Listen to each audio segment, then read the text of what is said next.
Assalamualaikum warahmatullahi wabarakatuh. Nama saya Rizal Prianto, 11 IPA 5, absen 28.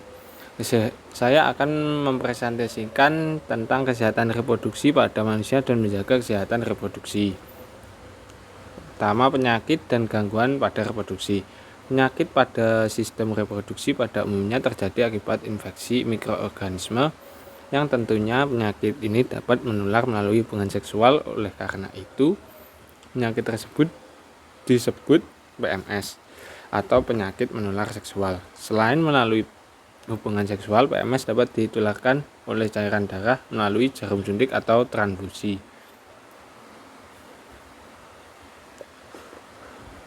Pertama, keputihan.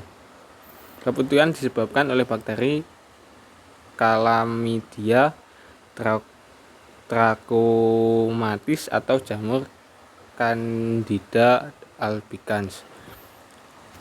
Keputihan juga dapat terjadi akibat infeksi oleh bakteri Granirella.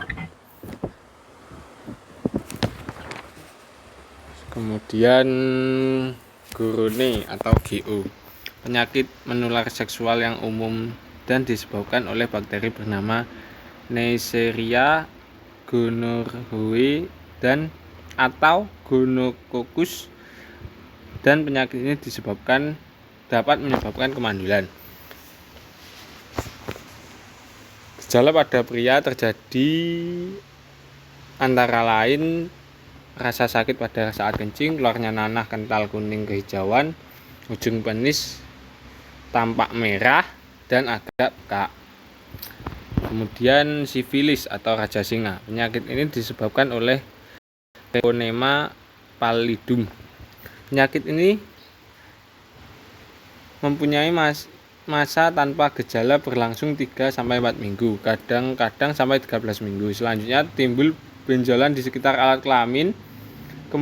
Gejala tersebut kadangkala disertai dengan pusing, nyeri tulang seperti flu yang akan hilang tersendiri tanpa diobati. Ada bercak kemerahan pada tubuh sekitar 6-12 minggu setelah hubungan seks. Gejalanya akan hilang sendirinya. Kemudian herpes genitalis. Penyakit ini disebabkan oleh virus herpes simplex. Gejala yang dialami penderita herpes genitalis sebagai berikut: bintil-bintil berair atau berkelompok seperti anggur yang terasa nyeri di sekitar alat kelamin.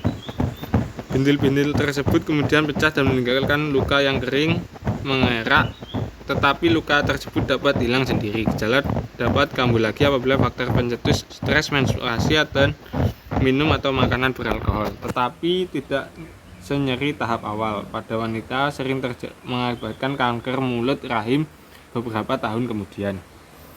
Kemudian AIDS. Penyakit ini disebabkan oleh human immunodeficiency virus. Gejala yang dialami penderita AIDS sebagai berikut: berat badan menurun lebih dari 10% dalam waktu singkat, mengalami demam tinggi, diare, dan batuk berkepanjangan atau lebih dari 1 bulan. Kelamin pada kulit yang terjadi iritasi, infeksi jamur pada mulut dan kerongkongan, pembengkakan kelenjar getah bening di seluruh tubuh sehingga seperti di telinga, leher, ketiak, dan lipatan paha. Kemudian endometriosis.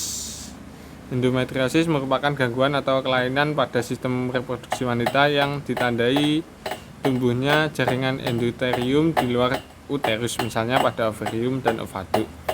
Kemudian kriptodikisme adalah gangguan atau kelainan pada sistem reproduksi pria yang ditandai gagalnya 1 atau 2 testis yang turun dalam rongga abdomen ke dalam skrotum.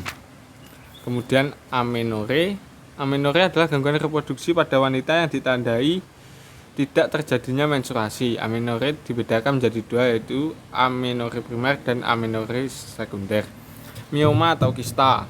Mioma adalah tumor jinak yang tumbuh di daerah otot rahim. Mioma timbul pada wanita yang berada pada usia produktif karena pertumbuhan mioma dipengaruhi kandungan estrogen dalam tubuh. Penyumbatan pada saluran reproduksi. Seorang wanita yang pernah menderita PMS dapat mengalami gangguan penyumbatan reproduksi. Penyumbatan tersebut dapat mengakibatkan sulit hamil. Penyumbatan pada saluran reproduksi dapat dihilangkan melalui pembedahan atau operasi. Menjaga kesehatan reproduksi wanita. Membersihkan alat kelamin bagian luar menggunakan air bersih setelah buang. Membersihkan alat kelamin sebaiknya dari arah depan ke belakang. Menjaga alat kelamin luar agar selalu kering, misalnya dilap menggunakan tisu setelah terkena air. Saat di daerah lembab cocok untuk berkembang biaknya bakteri dan jamur. Menggunakan celana dalam dari bahan yang menyerap keringat dan tidak terlalu ketat. Menghentikan kebiasaan menahan buang air dapat mengakibatkan urinemenetes sehingga membasahi celana dalam.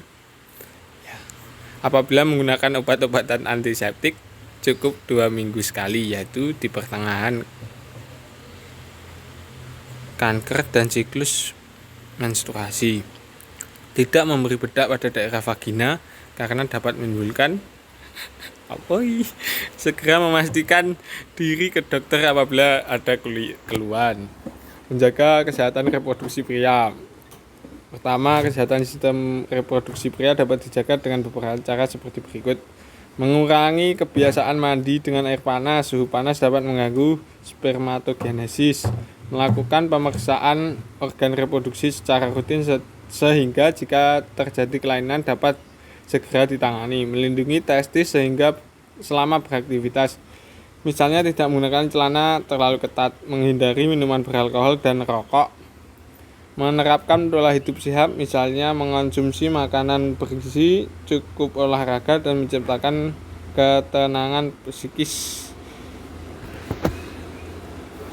Sekian dari saya. Wassalamualaikum warahmatullahi wabarakatuh.